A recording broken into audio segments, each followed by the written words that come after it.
Most people think buying or leasing a car is a simple choice. Sign some papers, make your payments, and drive away happy. But there's a trick hiding in plain sight that quietly costs people tens of thousands of dollars over their lifetime. The problem? We focus on the wrong number. The car salesman knows exactly which number you'll look at first.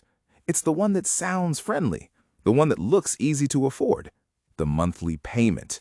And that right there is the trap. Let's break it down with two people who both think they're making the smart move. Meet Evan and Leo. Same job, same income, same $30,000 car. But Evan decides to lease. Leo decides to buy. They both drive off the lot feeling good, confident even, but only one of them understands what's really happening with their money. Evan's deal sounds perfect. 36-month lease, $2,000 down, $299 a month. Brand new car, full warranty, no surprise repair bills. The salesman says it's simple, cheap, easy, no strings. And it feels that way. Low monthly payments, fresh new car, no stress. Leo? He takes a 60-month loan, $3,000 down, $522 a month. That stings, more than $200 higher than Evan, and it feels like the boring, responsible choice. For the next 3 years, Evan looks like he made the better move. He's got a shiny car, lower payments, and fewer headaches. Leo's paying more every month and watching his car lose value the second he leaves the lot. He's even underwater for a while. That's when you owe more than your car is worth, and it totally kills your motivation. But when year 3 ends, the story flips completely. Evan finishes his lease. He can either buy the car for its leftover value, walk away with nothing, or start a brand new lease again. Guess what most people do? They lease again. That means another down payment, another contract, same monthly bill. He's basically pressing reset on a treadmill that never stops. Leo, meanwhile, keeps making his payments. It's boring, yeah, but he has something Evan doesn't, a finish line. When month 60 hits, Leo's loan is gone. He owns the car outright, no more monthly payments. The title is his. Evan still paying $299 a month for another car that isn't his and may never be. Let's look at the numbers after 6 years. Evan, 2 full leases. He spent around $25,000 and owns nothing. Leo paid off his loan, total about $34,000, but his car is still worth around $12,000. That means his real cost is closer to $22,000, and now every month he drives payment-free, that gap keeps growing. By year 10, the difference is massive.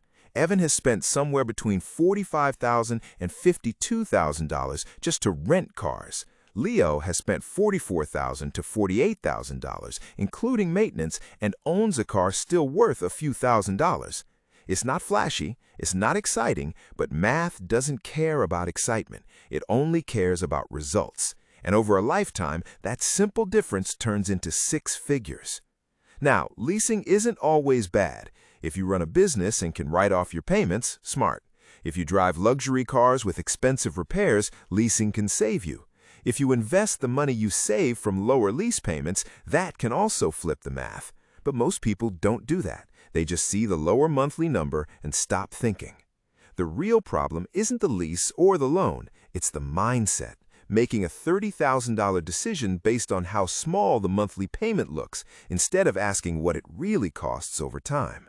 So, before you sign anything, before you get caught up in that salesman's just $299 a month pitch, ask one question.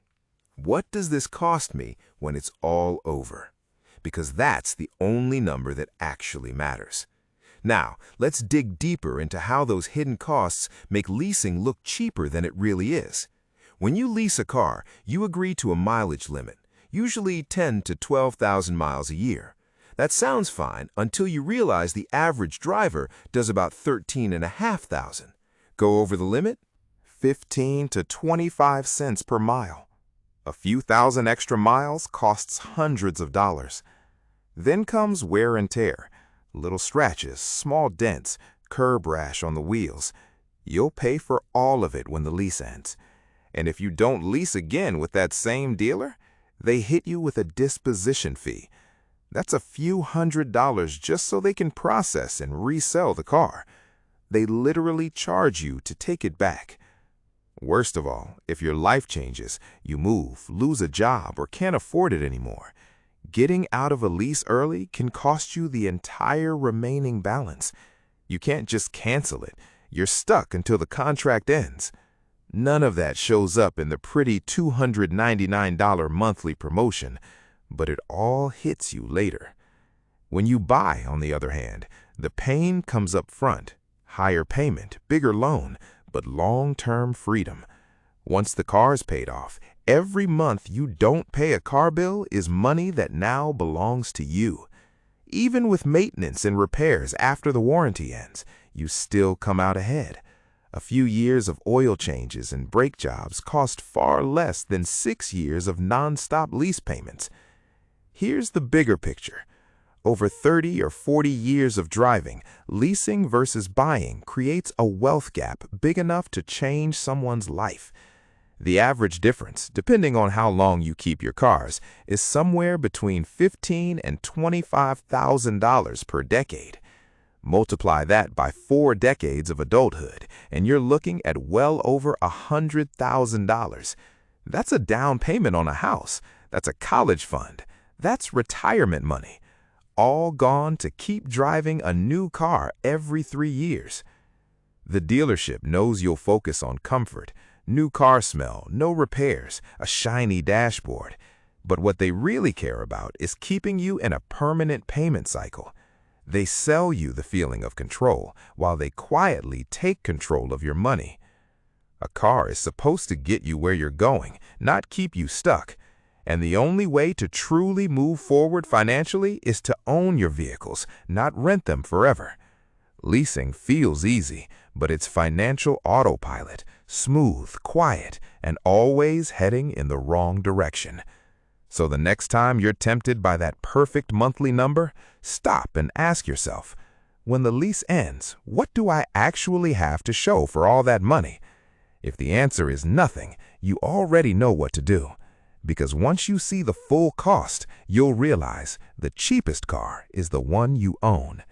And that's why you shouldn't buy, lease, or sign anything until you've actually seen the real numbers for yourself.